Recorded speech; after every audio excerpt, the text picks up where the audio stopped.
Harnack House in Berlin's Dahlem district. This is where the Max Planck Society invites the world's leading scientists to speak. The Harnack Lectures. They commemorate Adolf von Harnack, after whom the house and the series of lectures are named. But who was he? Which influential ideas originated in his mind? From 1888 on, Harnack teaches as a professor of theology at the University of Berlin. He also advises the government as a scientific manager. Already during the times of the German Empire, he sees the need for scientific research to have a new kind of institution, outside of established universities and academies. Kaiser Wilhelm finds Harnack's ideas persuasive. It is in the Kaiser's interest to strengthen the sciences and thus ensure his nation's ability to compete. The Kaiser Wilhelm Society is founded in 1911. As its first president, Harnack sees to it that outstanding scientists are able to work in well-equipped institutes and with a high level of autonomy. But he is equally convinced, in order to achieve groundbreaking research, a close exchange of ideas on an international level is needed as well. To make such encounters possible, he wants to build an academic meeting place. With the opening of Harnack House in 1929, his vision becomes reality, and his opening speech marks only the beginning of a series of high-ranking lectures.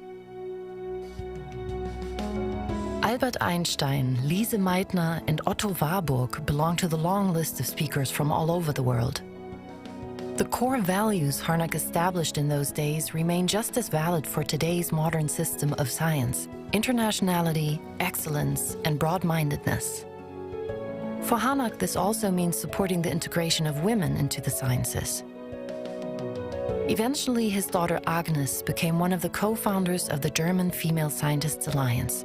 It was a time when the first professorships were appointed to women.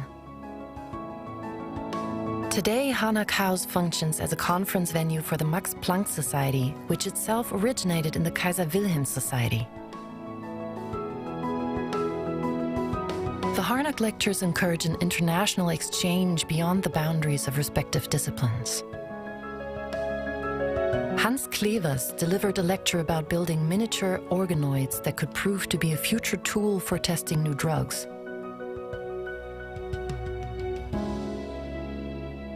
Rainer Weiss gave his lecture in 2016. As co-founder of the LIGO Observatory for Measuring Gravitational Waves, he was awarded the Nobel Prize for Physics 1 year later.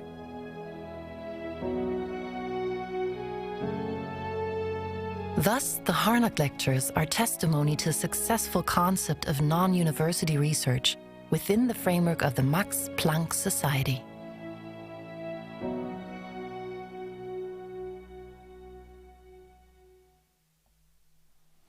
Hello to the Harnack Lecture tonight, and a warm welcome to everybody out there before the screens. My name is Nana Brink, and I have the pleasure to guide you through this evening.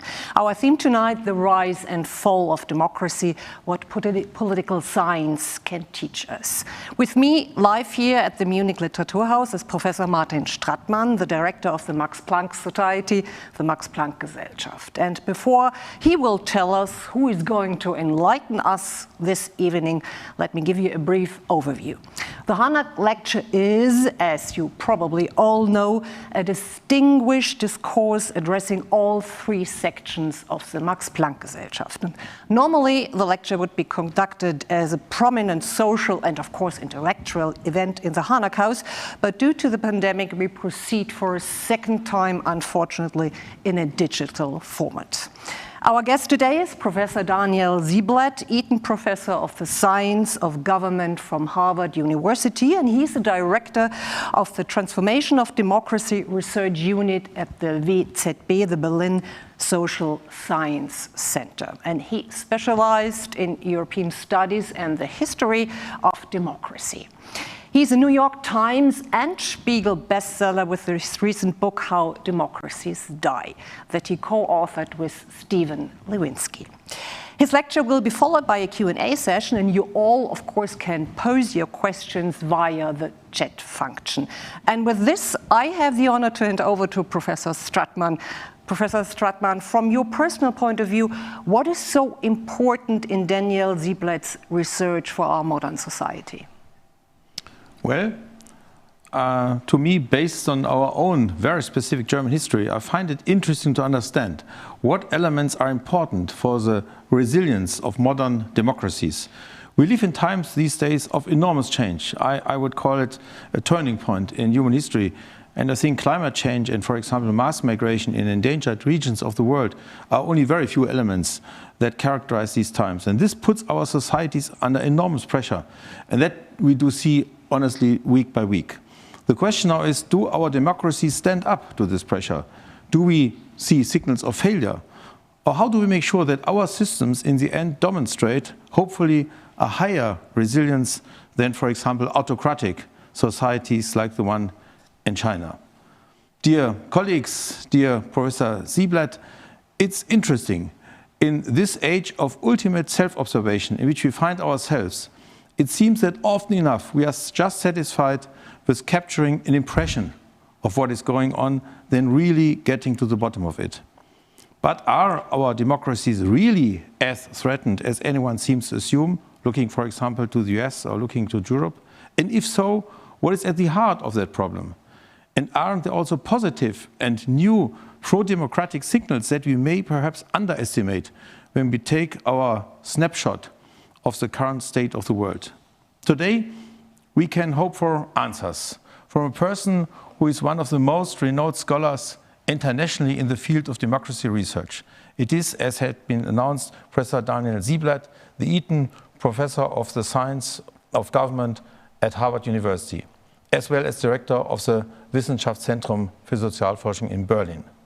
How Democracy Dies, or How Democracies Die, is his newest book that he published together with his Harvard colleague Stephen Lewinsky, and I think I have it here. I even have read it, I have to say. And it made it, as has been mentioned, to the New York Times and Spiegel bestseller list. It has been translated into 22 languages and won several awards. I may cite from a recent review in the site, in the German journal Die Zeit, and I switched to German for a minute. Egal wie es ausging, Anmerkung, die Fallgeschichten der Fall von Demokratien, der Leser fiebert immer noch mit. Das liegt am Clou des Buches, nicht etwa gesellschaftliche Strukturen zu sezieren. Stattdessen gerät die Verantwortung der Eliten in der Demokratie in den Blick. Und die Rezension schließt, die erhellendste politische Lektüre dieses Sommers. Well, I have to say, chapeau, Daniel. That was a great review. Daniel Ziblatt studied political science and German studies at Pomona College in Claremont, California until 1995. He did then his Ph.D. in political science at the University of California in Berkeley, and then moved to Harvard's Department of Government, where he served as assistant and associate professor of political economy. Since 2011, he has been professor of government in the Department of Government at Harvard, and since 2018, I mentioned this already, he has also been Eaton Professor of Science of Government. Professor Ziblatt was visiting professor at Sciences Po in Paris, at Stanford, at the European University Institute in Florence, and also here in Munich at the LMU. Just a year, by the way, before How Democracies Die, our speaker published another book with a somewhat opposed title, namely Conservative Parties and the Birth of Democracy in 2017. And perhaps he himself will explain us in the course of this evening to what extent this linguistic mirror image also translates into mirror images in terms of content. For Conservative Parties and the Birth of Democracy, he received the American Political Science Association's Woodrow Wilson Prize and the American Sociological Association 2018 Barrington Moore Award for the best book in comparative historical sociology. Let's now look forward to an exciting speaker and lecture from one of the most renowned political scientists of our time, Mr. Ziblatt. Please, it's your turn now. Thank you very much. Thank you, Professor Stratmann, as well as Frau Brink, as well as Max Planck Society in general, for this incredible honor to give this lecture. I mean, I guess it's always pretty common to say it's a great honor to be invited to give a lecture, but in this case, really, I genuinely mean it. And my only heartache is that I'm not there in person. And I hope as you know, I come to Berlin quite often, the Wissenschaftszentrum Berlin, and so I hope you will still have me at the Harnack House, even if I'm not delivering the lecture the next time I'm in Berlin. So I'm going to speak this evening about a subject that I've been working on for the past 10 years. It's really the centerpiece of my work at the Wissenschaftszentrum Berlin, as well as at Harvard University. And the topic is democracy and the determinants of both how and why democracies come into existence, as well as how and why they decay. So put differently, how and why democracies are born and how and why they die. Now, we live, as we just heard in the introduction, it's often said, in an age of democratic crisis. I don't need to tell you this. The rise of Donald Trump in the United States, the rise of radical right parties in Europe, as well as severe democratic erosion in places like Hungary and Turkey over the past 10 years, have made many people to begin to ask whether democracy as a form of government is as stable as it once may have appeared. For much of the post-war period, we tended to think of democracy as a one-way street. That is, once a country became a democracy, it remained one. Indeed, the social scientific evidence is actually pretty clear from the post-war period, although it disagrees on a lot. Agrees on two main findings. The first is the richer a democracy is, the more likely it is to survive. One political scientist, Adam Jaworski, in fact, has found that no democracy with a per capita income above about $8,000 per capita GDP has ever broken down. The second major finding, though, is that once a country's democracy has consolidated, that is, once it experiences two turnovers of power, then democracies tend to survive. So taken together, both rich and old democracies, to put it very simply, once set up, were thought to run forever. They're kind of a machine that ran on its own. Now, the social scientific world has begun to question this, and I think for good reason. A range of organizations like Freedom House in the United States, or Varieties of Democracy, which is based out of Sweden, which code the number of democracies and the quality of democracies all around the globe, warn us that although the broad sweep of history, the number of democracies has never been higher, over the last 10 years or so, there's been a decline in the number of democracies and the quality of democracies. And most surprising and most worrying is that even in old democracies, we've seen signs of weakness. Scholars have responded with a wide variety of analyses. Major works like these two here on the screen have contended that we're in an age of democratic crisis, even among rich old democracies. Now, I have a particular angle on this issue that differs from many of the conventional views. But two views that are out there represented by these two wonderful books are actually worth mentioning. One is that economic wealth and a social contract is critical. Adam Jaworski, along with many others, has made it clear that national wealth, for a variety of reasons, inoculates democracies. A revitalized social contract that guarantees upward mobility for citizens is critical and helps assure democratic stability. There's certainly a lot to this view. Another perspective captured in the work by my colleague Michael Zorn and Amin Schaefer is that what threatens to kill democracies is when popular majorities become disaffected from the failings of democracy and turn against it, voting for anti-system political parties. Both of these perspectives, though very different, share a certain quality. They're both pretty deterministic. That is, they overlook, I would say, the role of human ingenuity and the ability to solve and devise collective solutions to human problems. So this, my own perspective, comes in part from a different starting point. I think that if we take a broad historical view and track democracy through its long life cycle, from its rise in the 19th century to its uneven fate in the 20th century and its current challenges, if we take this long view, we get directed in a different direction. This longer time frame instructs us that an enduring hinge of history, a key factor that shaped the origins of democracy, as well as its current instability and fragility, is something that was invented in the 19th century, the modern political party. James Bryce, the great 19th century liberal British statesman and longtime ambassador to the United States and an early political scientist, captured the scale of this invention in his monumental book, The American Commonwealth, which he wrote in 1888.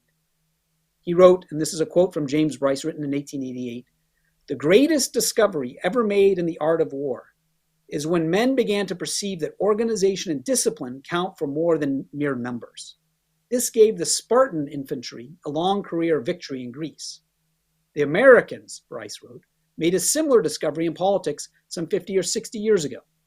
It was perceived that the victories of the ballot box, no less than that of the sword, must be won by the cohesion and disciplined docility of the troops, and that these merits can only be secured by skillful organization and long continued training."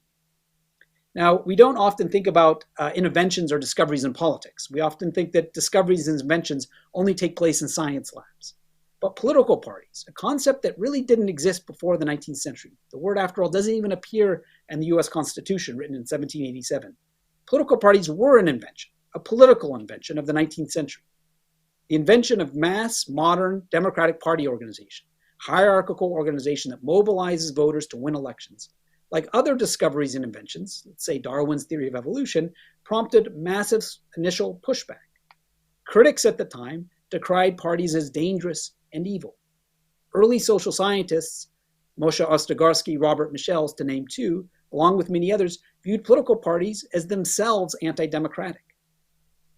But the historical record has made clear that well-organized political parties were an absolutely critical ingredient for understanding the historical emergence of democracy, that is, why it emerged in some places in a more stable fashion than in others. And today, strong political parties are just as essential for understanding the capacity of democracy to endure in the face of new challenges. Elaborating how and why and what lessons to draw from this point is my goal this evening. Before I get to that, I'd just like to present to you how I'll proceed. I'm going to elaborate this perspective via three historical snapshots, three historical moments that have sat at the center of my own research and that are critical moments in the history of democracy. Three moments, one could say, in the full life cycle of democracy. First, I want to talk about the 19th century, the period after the 1830s, when mass, modern, representative democracy with full franchise for men first came to Europe and North America. Second, I want to move to the 20th century, to the 1920s and 1930s, talk about how democracy faced its most serious tests and challenges before World War II. And then finally, I want to turn to the 21st century, today, and discuss the challenges democracies face. This, I will admit, is a broad and massive sweep. It's a bit like summarizing the collective works, let's say, of Johann von Goethe in 30 minutes. But that's actually the point here, because it's only by looking over the full time sweep, I think, and as I hope you'll see by the end, that we can really grasp the scale and the nature of the challenges in our own current moment, and why a renewed appreciation for political parties is really critical for understanding how our democracies weather their current storms. Okay, so let me begin in the 19th century, and with this gentleman here, Lord Salisbury, Robert Cecil, who lived between 1803 and 1903. A few years ago, I was doing some research in the archives of Lord Salisbury, which are kept at his home, Hatfield House, which is a museum today. It's outside of London. Hatfield House belonged to Robert Cecil, Lord Salisbury. He lived, as I said, between 1803 and 1903. He was an inheritor of one of the most prestigious and ancient titles in Britain. He was a Tory peer in the House of Lords. He was one of the largest landowners in Britain, and he was a longtime Conservative Party Prime Minister.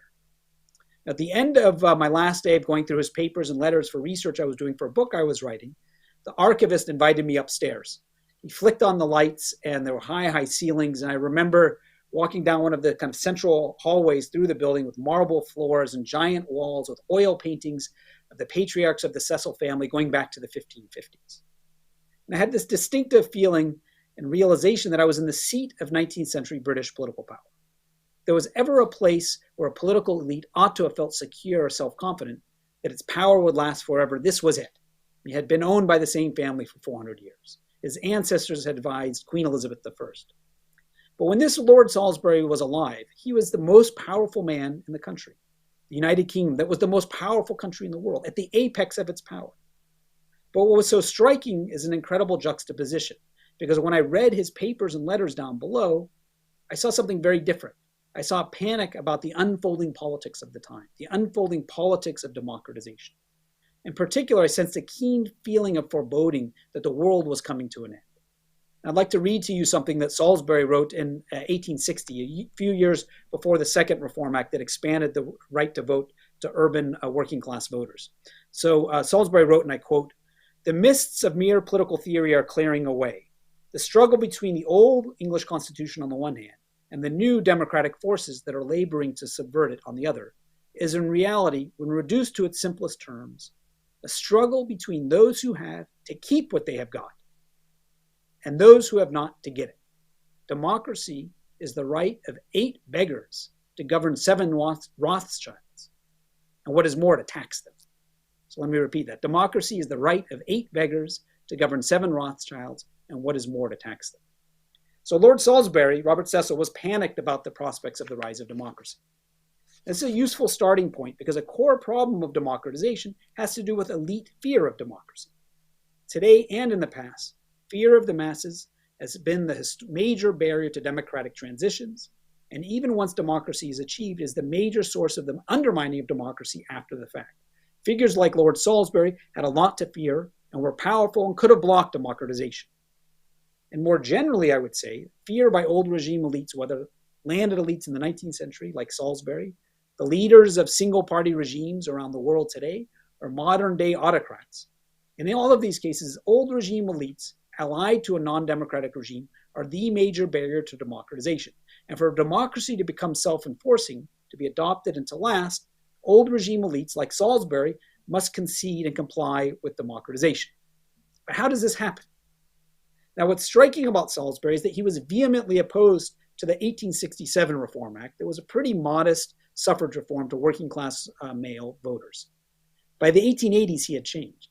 He actually helped negotiate the Third Reform Act of 1884, which was much more expansive democratic reform, expanding the right to vote to the rural poor. He'd done an about-face. So what changed? He'd gone from a recalcitrant opponent of democracy to being a reluctant democratic reformer. Now, I'm a big believer in using archival documents in my research, but there's a question here. Was Salisbury's transformation typical of British economic elites? Or was he a singular figure, a kind of oddball? Were there other economic elites also afraid of democracy early in the 19th century, and did they too become less fearful over time? Now, as a social scientist, this presents a real problem of evidence, because we can't go back and do opinion surveys of economic elites. And even if we look at the letters, in a sense, talk is cheap, as sometimes people say. Do we really believe what he was writing in his letters and his correspondence? How do we really know what elites thought about democracy? Now, one underutilized source of information that I've used in my research comes from perhaps a surprising source, and that is from the 19th century sovereign bond markets. Okay, so sovereign bond markets. What are sovereign bond markets, and why is this useful? Well, governments, as you all know, can raise money by taxing or borrowing. And when governments borrow, they give the investor a rate of return. Today, investors, of course, use a variety of economic data as they assess the risk of a bond from a government. But in the 19th century, when these data weren't available, financial historians tell us that investors usually assessed prices based on what they saw as the fear of the possibility of war or the possibility of revolution. So as the Times of London put it in 1832, bond prices are a barometer of the agitation that is working in the public mind. That is, if investors saw too much instability in a country, or the real prospect of a real revolution, they feared governments may not pay back the bonds, so they might default, or currency might appreciate, and so on. So when there was a risk of instability, prices dropped. If prices dropped when economic elites were concerned about instability, as a social scientist, we can go back and look at changes in prices to measure elite fear.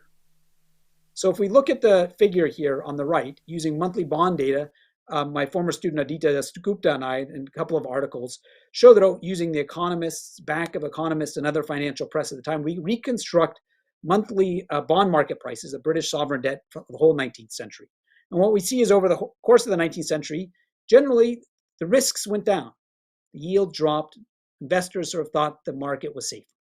But what's also interesting is that there are these moments of spikes, 1832, around 1880, 1848, if you were to look more closely at this figure, moments of unrest, revolution, and democratic change. And actually, the Economist magazine's archives weekly bond prices going back to 1832, and we can actually track weekly, monthly prices around 3 major moments of British democratization, 1832, 1867, and 1884, to reconstruct how confident economic elites felt about politics. So this picture here that you're looking at is a picture of average monthly yields 30 months before and after suffrage reform in 1832, 1867, 1884, all superimposed onto a single picture that may be a little bit hard to read. But the different colors correspond to the monthly yields for different years. So the purple circles are from 1832, the red triangles are from 1867, the green crosses are from 1884. And 0 is the month of reform in each of these three major moments. And what one can see, first of all, a couple of patterns. First of all, in the months leading up to the reform and all of these moments of democratic change, there were spikes, which means that investors were quite nervous. They were afraid of the unrest that was taking place around these moments of democratic change. And in each period, once the democratic change came, there was some sense of resolution to this. But the more striking pattern that I notice here is that there's a change over time. You'll notice a lot of purple dots. 1832, there was these huge spikes in 1832. In fact, in 1832, there was an increase of 65 basis points right around the suffrage reform. Investors were quite nervous about the threat of revolution. You'll note a smaller peak with the red triangles in 1867, and then essentially no spike in 1884. So in other words, this is an interesting paradox here. By 1884, you had a much bigger enfranchisement, a massive democratization to millions of new voters. There was a lot of unrest in the countryside of Britain, yet this hardly caused a blip in the bond markets. In a nutshell, what this method allows us to see is that there was fear to democratization and social change and political change in Britain, not just Salisbury, in the early part of the century. But this also allows us to pinpoint when that fear diminished, sometime between 1832 and 1884. So what changed between 1832 and 1884? Why were Lord Salisbury and other economic elites fearful early in the century, but less so later on? Now, lots of things happened in Britain in this period between 1832 and 1884. Industrialization, declining economic inequality. But one of my own discoveries in my work is that something else also happened. Economic elites discovered political party organization, and politics became professional. In particular, democracy's potential opponent in Britain, the Tory party, the representative of a tiny landed elite class, discovered party organization. As a result, British Tories, like Lord Salisbury, made their peace with democracy. They figured out how to win. They realized they could concede democratization without conceding power. Democracy is, of course, about inclusion and competition. But if conservatives could figure out how to win, a lot of the time, they could live with it. And this was, paradoxically, the route to stable democracy. The invention and successful development of political parties so that a tiny landholding elite, the base of the Tory party, could win elections by building a broader coalition. This was a key precondition for Britain's stable democratization. Now, what happens if old regime elites don't have access to strong mass organization political parties? And if this was an invention of the 19th century, why didn't all elites simply adopt it? So here we turn now to the second snapshot, 1920s and 1930s Europe. The short answer to the first question, that is, what happens when elites don't have access to this organization, is that democracy becomes unhinged, unstable. And if this is the case, why don't all elites adopt party organization?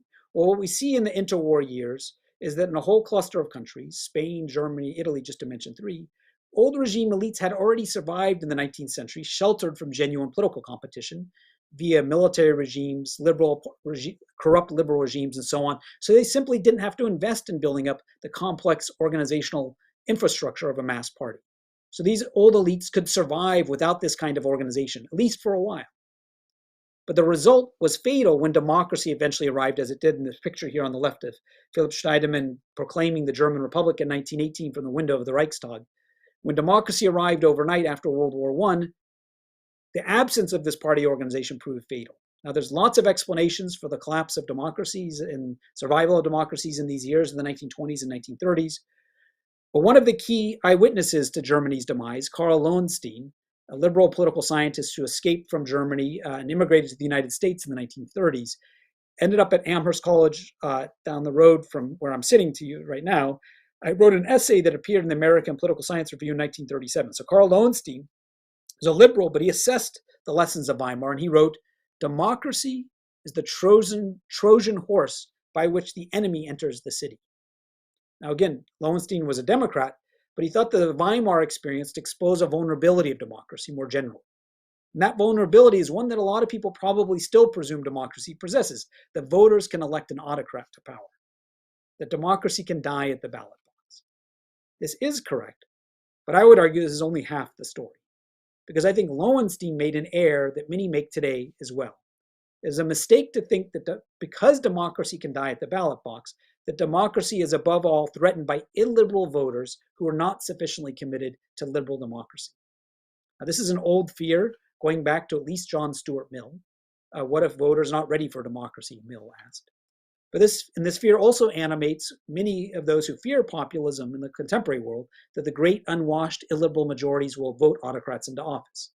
But I think this fear is overstated, and it isn't quite the right lesson to learn from Weimar.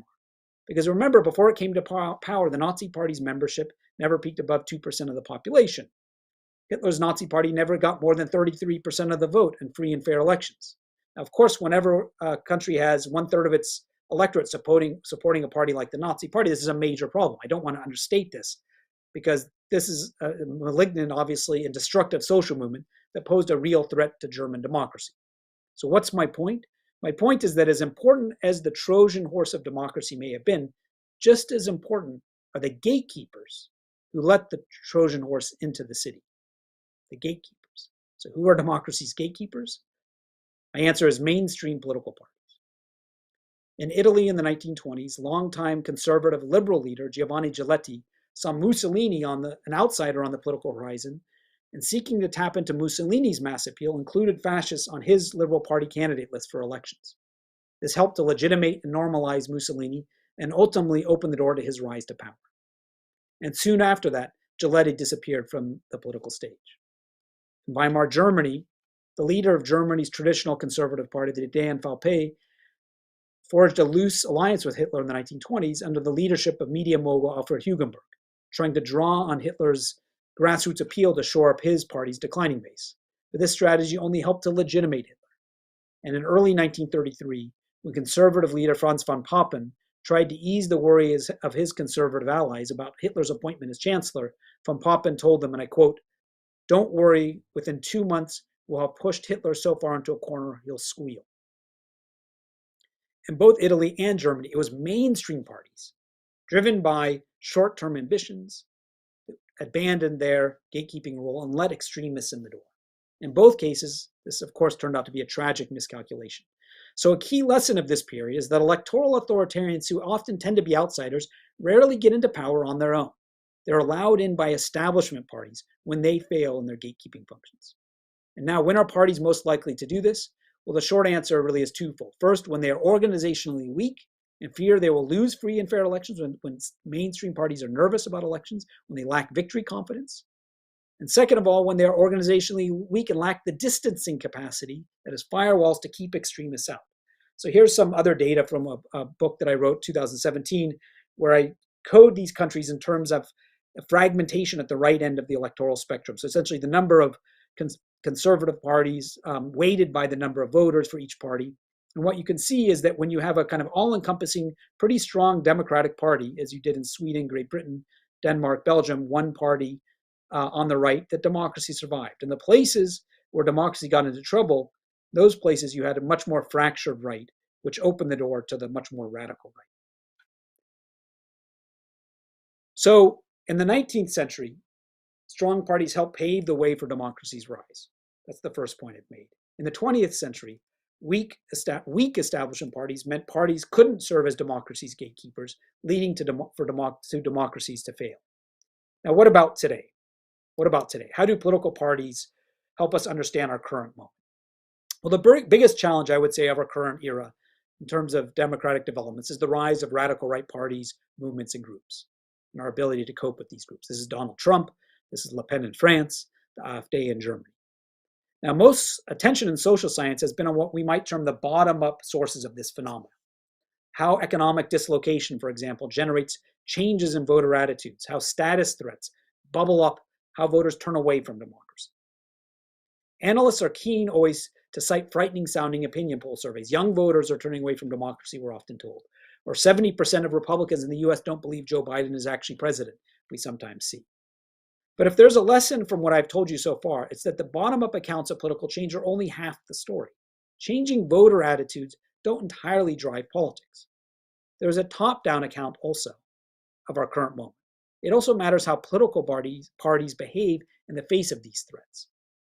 Political parties, of course, try to maximize and to reflect where the voters are, where they think the voters are. But the opposite is also true. Party rhetoric and behavior shapes and even creates public opinion. This suggests that the ferocious populist politics of our age is not an uncontrollable surge from below. It reflects miscalculations and decisions of political parties and political leaders from above. This is stage managed, in a sense, from above. Now, I'll conclude this evening by discussing two areas of research that I'm working on, where political parties can be shown to autonomously shape the stability of democracy today. These are areas of research that I'm conducting and colleagues as well, and I want to summarize some of the main findings, because I think there's some good news in this and there's some bad news. So the first finding, as I put it up here on the slide, is that there's growing evidence that how parties talk and behave shape which ideas and norms enter the political mainstream. So let me explain what I mean. If on a campaign trail and media appearances and debates and parliamentary debates, mainstream political parties talk, for example, about social identity issues, religion, nation, race, immigration, all else equal, voters begin to list these issues as more important in surveys. In careful empirical work, a colleague, Gabriel Lenz, a political scientist at UC Berkeley, makes clear, for example, that voters don't always choose politicians based on what policy stances they take. Rather, the opposite is the case. Once voters choose a politician, they then adopt the politician's policy positions. Voters follow the leader. This, of course, can at times be bad news. In a recent paper, my students and I conducted a survey experiment in Turkey in which we showed that once President Erdogan declared he was in favor of super presidential powers for himself in 2017, which was a real attack on democracy, his own supporters become much more supportive of this institutional move. As elections approached in 2018, it looked like Erdogan supporters were suddenly no longer in favor of the reform, and partisan opponents actually became more supportive of it. So we did a survey experiment in the days right before the presidential election, in which we provided half of the survey respondents with news stories predicting that Erdogan would win the election. The other half of the respondents received news stories predicting that Erdogan would lose the election. In the face of this information, voters shifted their views in the surveys on whether or not they supported these super presidential powers. Both sides did this. So Erdogan supporters, who had been supportive of this institutional rule, became less supportive of these undemocratic super presidential powers if they thought their guy was going to lose. Erdogan's opponents became more supportive. And we kind of see this as a little bit of a summary here of the change of the Erdogan supporters on the left side, the Erdogan opponents on the right side. Both sides shifted. The point here is that voters often do not hold deeply held autocratic or democratic values. Voters often have a mixed bag of values, and voters are often opportunistic. They follow their leader, their party leader. Now, this, of course, can be dangerous for democracy because politicians can leverage partisan loyalties to entrench themselves in power. And so one lingering question here is this new? Is it possible that polarization, deep-seated political polarization, makes all of this kind of dynamic much more likely? And I think it does. Work by other scholars working in this domain have shown very convincingly that talk by extremist politicians in Western Europe and the United States alter voters' willingness to express previously stigmatized views. Once they hear extremist politicians say something, they're more willing to say it themselves. Careful studies of social media platforms, including a recent study by Amelia Alvarez-Benjamin at the Max Planck Institute for Research on Collective Goods in a recent paper, shows that exposure to hate speech erodes social norms of tolerance. So in other words, parties' own words can alter what voters say they think is important. Once again, parties serve as gatekeepers. Anti-democratic ideas and norms can enter the bloodstream not only from below, but also from above. Now, we traditionally think of politics as a kind of one-way stream, voters to politicians. But what I'm suggesting here is that it's a two-way stream. Politicians and parties affect voters too. The second big finding that we're working on in some research that I'm doing is the second point here, which is that how parties deal with outsiders and rivals shape not only which ideas enter the mainstream, but which politicians enter the mainstream. The most striking example of this, of course, is the American Republican Party's nomination process back in 2015. The Republican Party leadership openly despised Donald Trump. They thought he was unfit for office. But in the United States, after 1972, political parties changed the way they selected candidates for office, adopting primaries, which allowed Republican voters to select candidates. Now understand this, throughout American history, There's always been demagogic authoritarians who wanted to be president. The founder of Ford Motor Company, Henry Ford, a famous anti-Semite, and many others. But before 1972, these sorts of figures never stood a chance because political party leaders, not voters, selected the candidates. This all changed after 1972. After 1972, with the introduction of primaries, the process became much more inclusive, more open, but it also allowed a figure like Donald Trump to become the nominee of a major political party. Something similar has been happening across Western democracies. Political parties have opened the candidate selection process, introducing primaries in France, the United Kingdom, and to a degree in Germany as well. Now, again, understand this is certainly more democratic, arguably. It's more inclusive, it's more transparent, but it also means it's harder to keep demagogues out. This is a great paradox, I think, of our age. The point here, though, is that changing organizational rules by which political parties select candidates, not just changing voter preferences, determines what kind of leaders end up in power. So this raises a major new challenge. How do democratically minded politicians respond to politicians who themselves are not fully committed to democratic norms? Republican Party, I would argue, failed this test in 2016. Today, politicians across the Western world face different variants of this dilemma when they see the rise of anti-democratic politicians within their own party, or in a multi-party system when they see the rise of anti-democratic parties as potential coalition partners, whether it's the AfD in Germany or any other equivalent parties in other parts of Europe. The question is, should mainstream parties, let's say the German CDU or CSU or Austrian Catholic Party, stand by and try to co-opt these groups to form coalitions with them? Or should they unequivocally draw a hard line, refusing to cooperate with them? Broadly, with some exceptions, I think German parties have mostly drawn a hard line so far. The result, in my view, has been a success, mostly a success for democracy. Radical parties have been mostly, again, pushed to the margins of the political system. The question is, will this continue? It is absolutely essential for democracy. I'll conclude now. Parties, as I've tried to make the case this evening, are not just a consequence of democracy. Strong mass parties are essential for the birth of democracy, for avoiding the demise of democracy in the 20th century, and they're essential for helping save democracy today. We live, of course, in an era of incredible cynicism about parties. In America, the rise of independent voters. In Europe and Germany, the decline of loyalty to the traditional Volksparteien. The question is, can parties survive? And I would contend they must for democracy to.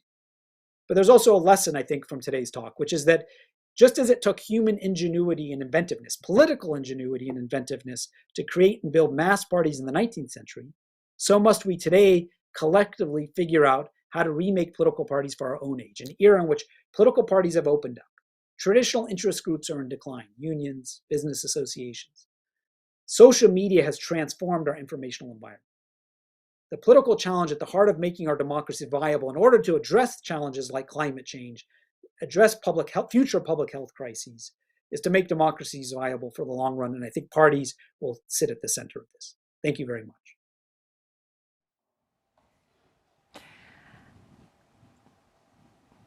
And thank you, Daniel Ziblatt, for this in-depth analysis and these enlightening remarks. And before we go into any questions, please note we have this chat function where you can pose your questions. I would like to pass over again to Professor Stratmann for the award for the presentation of the certificate. Yeah, thank you very much, Mr. Ziblatt. Before entering now the question-answer session, I would like to thank you for this really exceptional lecture. It's, I have to say so, more than a pity that we do not have a chance to meet in person. I would have loved to do so. And I'm sure if we would have had this lecture given in the Harnack House this evening, then we all would experience a very, very long evening with wine, beer, and some good food, let me say. And I think these discussions would probably end after midnight. Unfortunately, times do not allow us to do so today. And so I also can hand over the certificate of this Harnack Lecture to do you only virtually. So I think you have it also in your office probably. So congratulations for this. And thank you very much, Mr. Ziblatt, for this having given us this really very interesting Harnack Lecture today. It was a pleasure for all of us to listen to your conclusions and predictions. And now I would like to give the floor again to Nana Brink, and she will guide us now through the question and answer session. Yes, and now I'm sure you're out there, you're eager to pose your questions, and please feel free to use the chat function, and please don't forget to mention your name and where do you come from which section or which part of the society. We will read and present your questions here. And yet, first, Professor Stratmann, I guess you have a question. Well, I think we may have many questions, but I'm also looking forward for the questions from the audience. I have one question to you, Mr. Ziblatt. I think you mentioned in your last part that, in fact, strong mass parties are an essential ingredients, let me say, of stable democracies. Now, these mass parties live sometimes, that depends a little bit on the voting system. If you have a majority voting system like in the US or like in Britain, I think you more or less have two parties and it's very hard for anybody else to enter the scheme. In Germany, where we have a kind of representative vote, it's of course, we already have now 5, and if you look to Holland or so, Netherlands, even more. And so we see some kind of fragmentation ongoing in modern democracies. I wonder now, this fragmentation also takes place in mass parties, of course, because they also have different competing subunits, I would like to say. And I wonder if this distribution we can see in modern democracies does not also reflect the distribution we see in our societies. And I mean, in particular, the distribution of wealth. I think that you need some kind of common standing to make sure that you have a mass party with kind of joint goals. If now societies fall apart, let me say, between the ultra-rich on the one hand side and many people who are living now under very peculiar conditions, do you see this as a kind of threat, let me say, for modern democracy to then fall apart, either in a given mass party, like we have seen this in the US to some extent, or in Germany, where we see many more parties coming up? Yeah, no, that's a very good question. And I think this is one of the major challenges facing. I mean, there's demographic, increasing diversity of our populations, but also increasing economic inequality are two of the main drivers, I would say, that represent challenges to the established political parties. And it's not as if there's a direct relationship, as you imply. Also, I think you noted that there's not a direct relationship in the sense that, even though the U.S. has two parties, there's high levels of inequality. This hasn't led to a fracturing of the party system, but it does have this negative effect, I would say, two main ways, I would argue. Number one, what it means is that it becomes harder and harder for, let's say, a party of the center-right to hold together a coalition.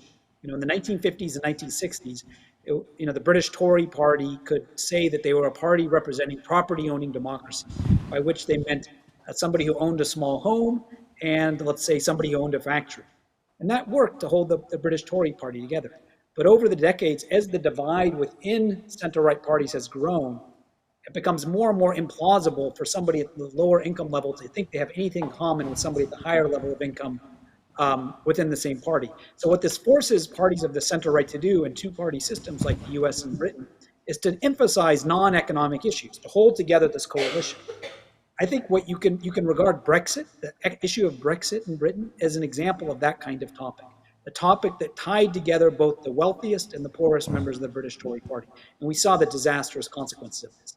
I think within the United States, that same fragmentation on economic grounds within center-right parties has led them to emphasize religion, immigration, and identity issues that I think are quite ultimately destructive. And so this is a way in which inequality has this interesting effect, although it should become a more salient issue. It sort of becomes like the elephant in the room that nobody wants to talk about.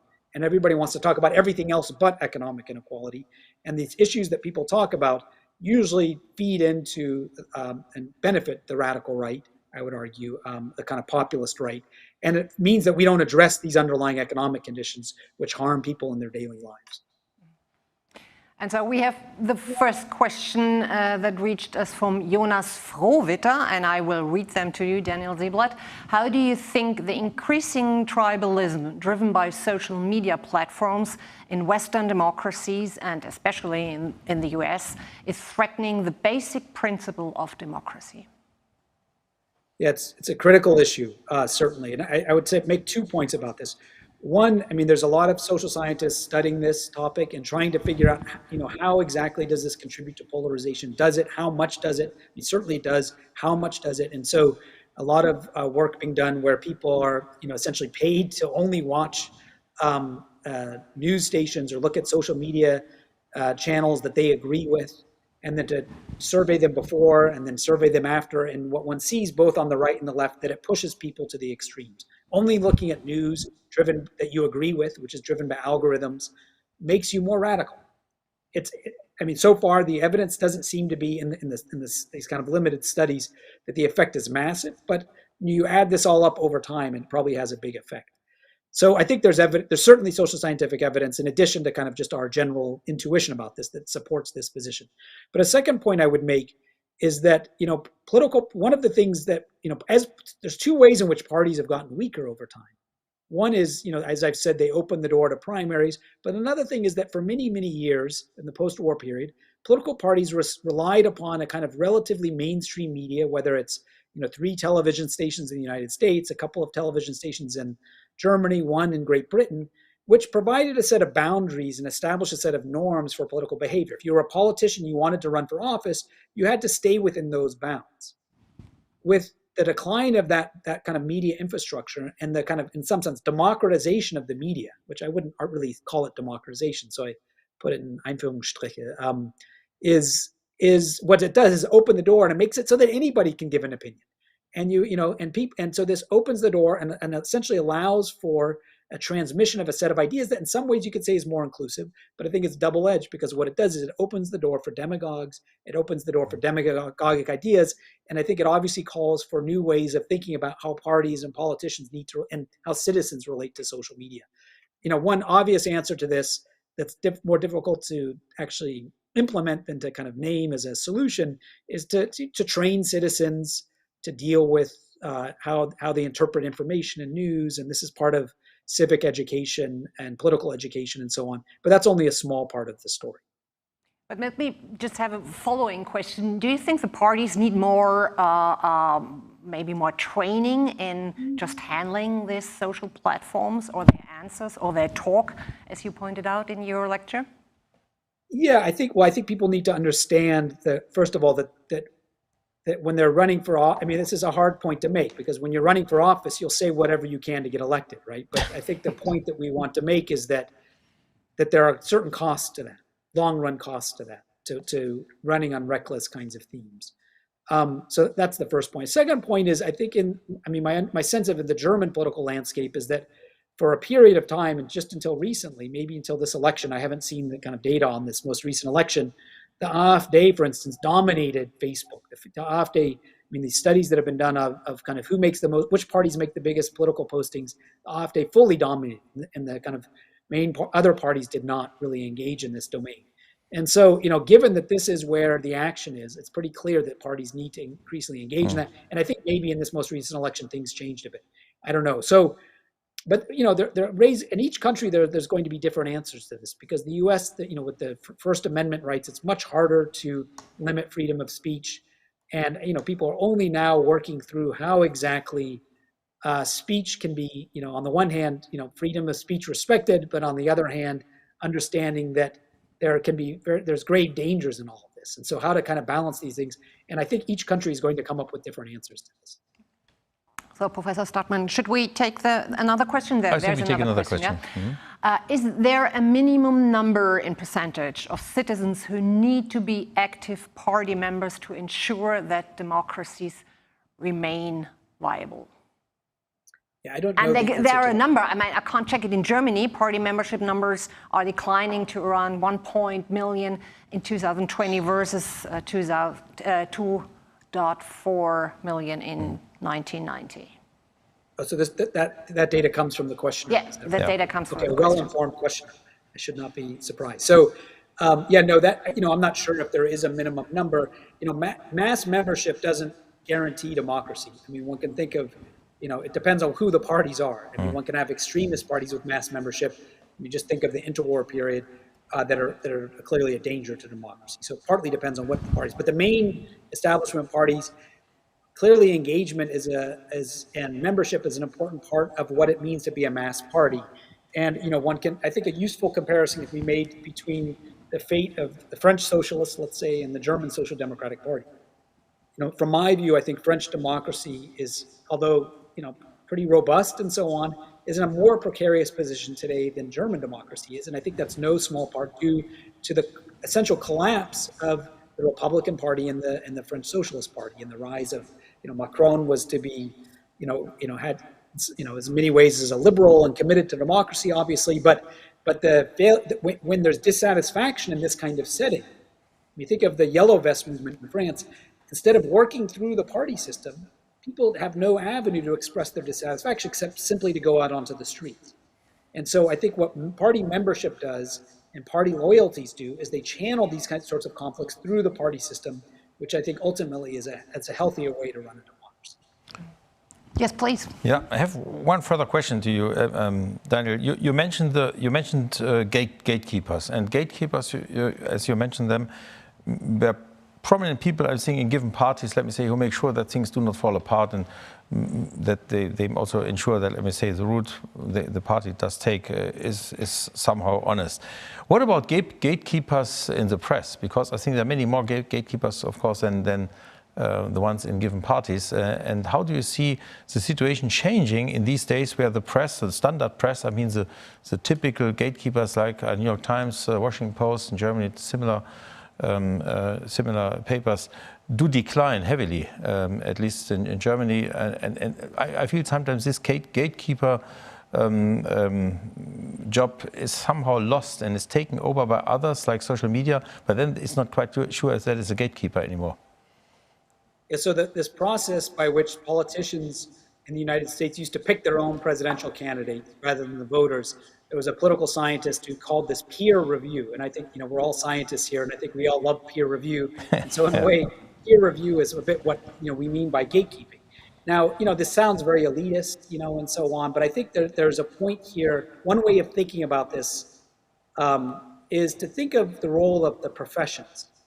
So to be a professional, whether one's a professional scientist, a professional lawyer, a professional police officer, a professional journalist, what that means is that one abides by a certain ethical code and professional standard that guides one's behavior. And I think one underappreciated factor that bolsters democracies in the face of potential authoritarianism are the professions. Because what a populist demagogic leader likes above all is to control everything. And professions are, people who are professionals are not corruptible.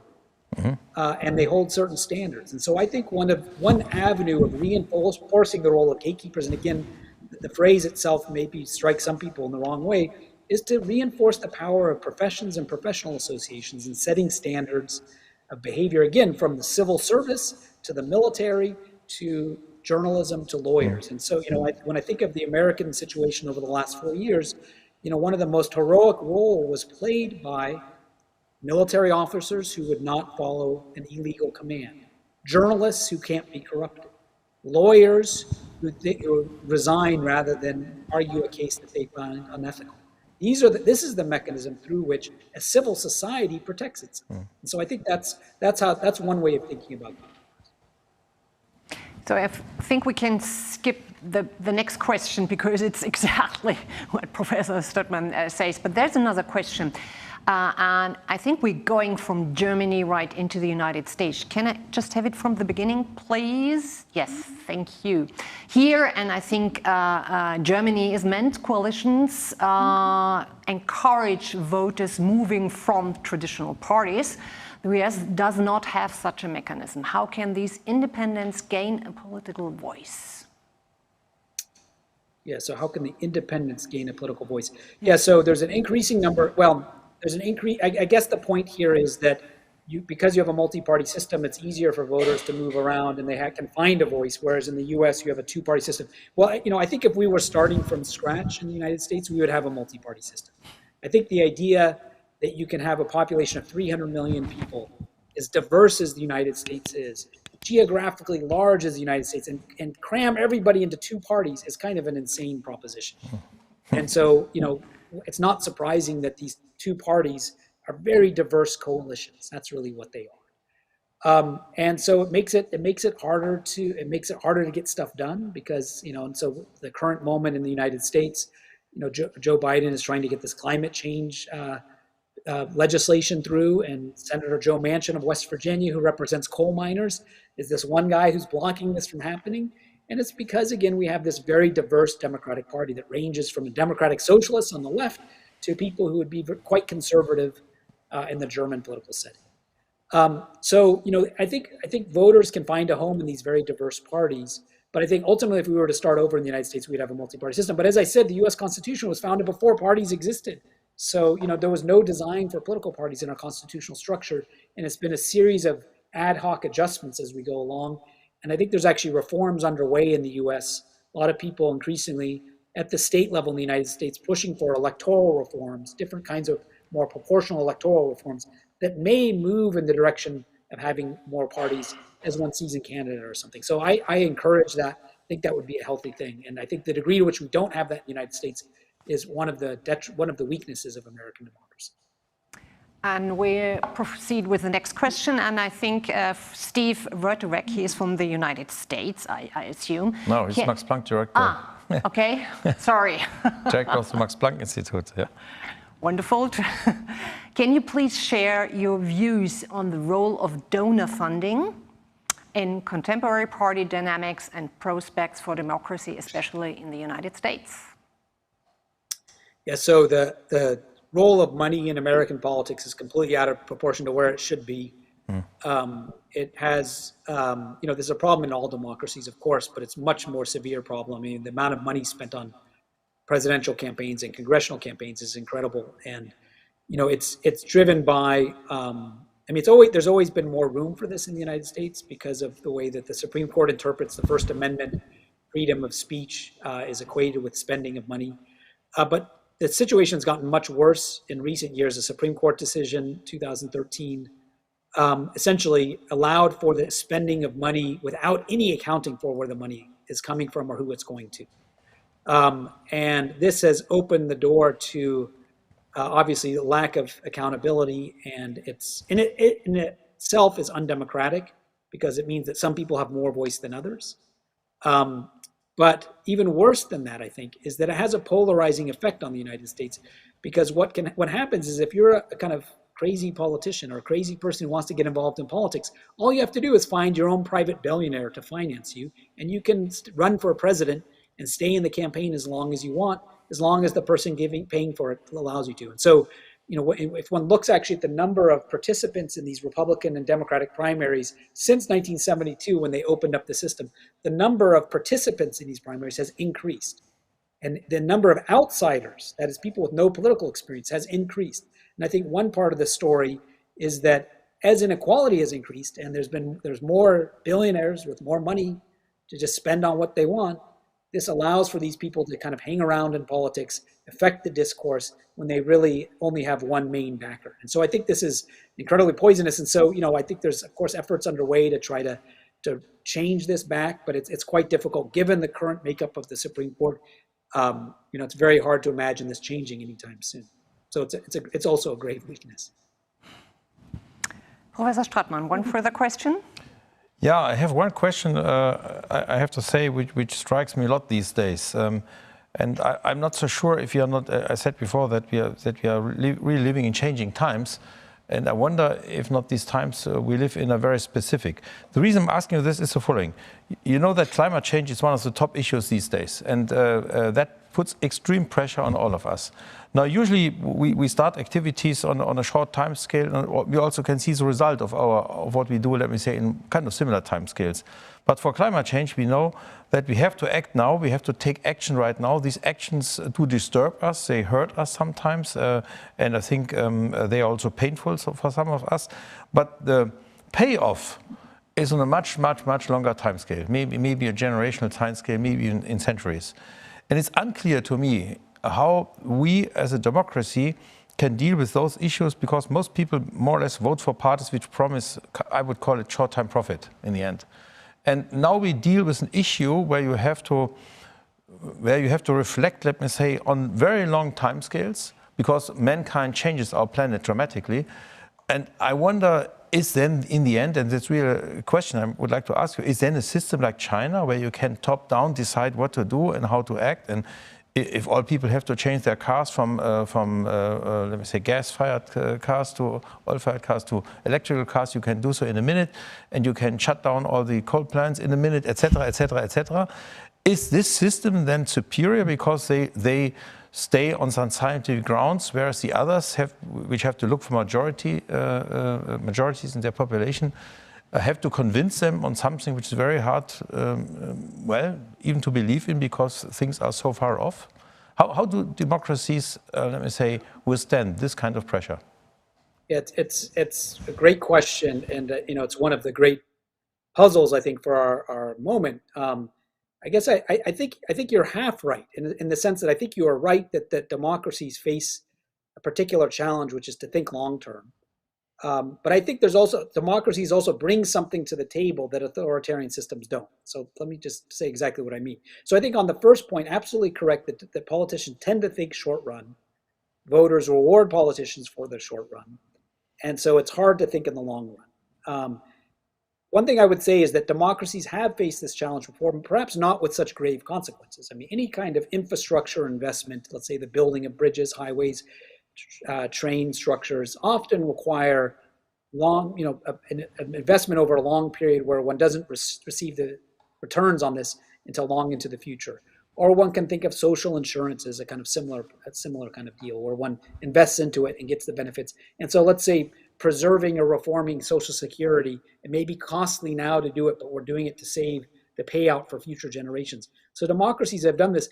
And there's some research on this. And one of the things that comes out of this research is politicians have a lot of it hinges on, it sounds maybe a little bit like magic, but a lot of it hinges on how politicians frame the problem and the ability to kind of make an effective call for patriotism in a kind of enlightened way, and to articulate the stakes of the challenge is absolutely critical. So again, politicians matter. They can shape the preferences of voters. I think this is actually a nice illustration of where parties can play a positive role and effective politicians can play a positive role.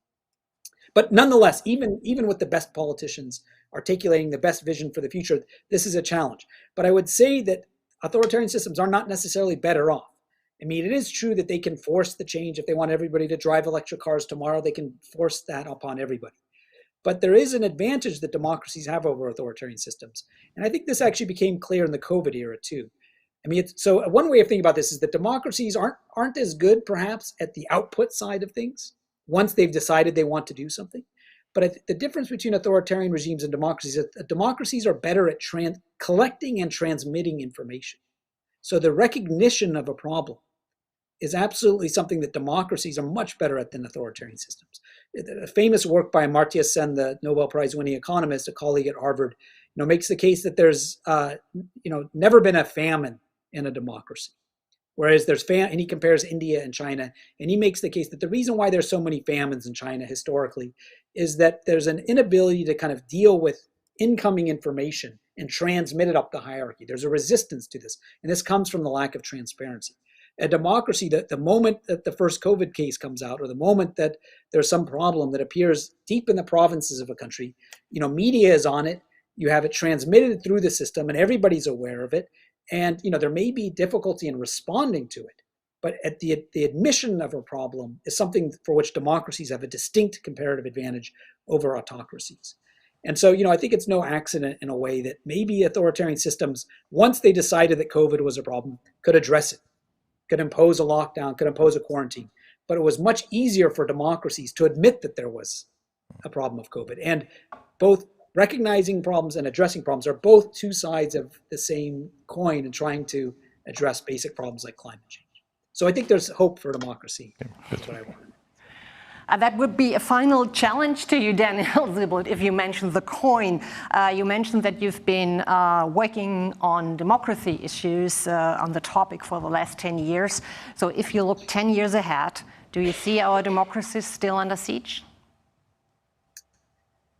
Yeah, very good question. I think That's there's two ways. I promise. Yes. Okay. Yeah. No, this is a very good question. I think there's two metaphors in a way when we talk about climate change. It's often implicit in our minds.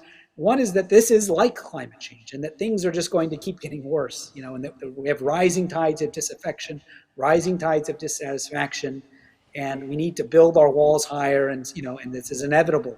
Another view, though, and I think this is a more appropriate metaphor, perhaps, is that the kind of so-called crisis of democracy is a bit like an earthquake. It comes and goes. And the question is, are our houses built strong enough to withstand these crises? And I think in particular, the kind of the economic problems that have given rise to democracy. I mean, I think our democracies are slowly turning around to address inequality. I think, that the kind of issues connected to immigration and changing cultural demographics, I think all of our societies are becoming increasingly multi-ethnic, and we're learning to live with this and recognize the opportunities in this. And so I think these two, if these are the two drivers of democratic rights, I think, we're a moment of incredible opportunity and hope. I think, I sometimes think the U.S., I mean, maybe I'll end with this. I mean, if you think back to the beginning of 2021 and January 5th and January 6th in 2021, everybody knows what happened on January 6th, which is the day that there was this assault on the U.S. Congress, a very dark day.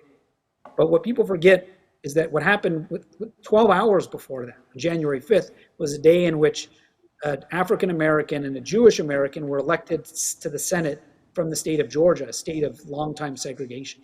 And the day of January 5th was a day of incredible kind of optimism, where we suddenly see the possibilities of a multi-ethnic democracy where people are voting for people not based on their ethnicity, where there may be some opportunity to solve our problems. But then within 24 hours, we see the other side. So I think both of these trends are at work in our societies. And in many ways, it's up to, we hope that our politicians and citizens push in the positive direction. But I think both of these trends are with us. And I think we will continue to be able to address these. But as a final thing, I mean, I think the kind of issues of climate change is one that we've talked about aren't going away. And so we have to learn how to deal with it. Thank you very much. And at this point, we unfortunately have to come to an end of this Harnack Lecture. From the moderator's perspective, my sincere thanks to Professor Daniel Ziblatt for an enlightening presentation, and to you, the audience, for picking up the intellectual challenge through your engaged questions. With that, I pass the baton for the concluding words to Professor Stratmann, the host of this evening Max Planck lecture. I have not much to add. First of all, Daniel, thank you very much for this last words, this positive outlook. I see the same. I think democracies are flexible structures, and I'm pretty sure they survive. It's similar, by the way, like Europe. Europe is always in a crisis mode, but it has still survived quite well. And so I agree with your positive view. Yeah, ladies and gentlemen, this was a really fascinating evening, I have to say. I thank you all for having listened to Daniel's talk, and I also thank you for having taken part in the discussion. Next Harnack Lecture will take place in October next year, and at that time, the CPTS, the Chemistry, Physics, Technology section, will be responsible for choosing a speaker for the evening. And I'm really sure that then we'll meet again in person in Berlin, in the Harnack House. And Daniel, if we are both in Berlin, if you're in Berlin, just give me a call. I hope to see you then again soon, because I'm also in Berlin many times. So maybe you have a good chance to team up there. This is like what we call taking a rain check. That's what I'll take a rain check. We make an arrangement. You just give me a call when you're there, and I try to arrange this. Now, I wish you all the best. Stay in good health. Have a nice evening. And I see you all tomorrow, or many of you tomorrow, for the meeting of the Wissenschaftsrat and the individual sections. So have a very nice evening. Bye-bye. Thank you.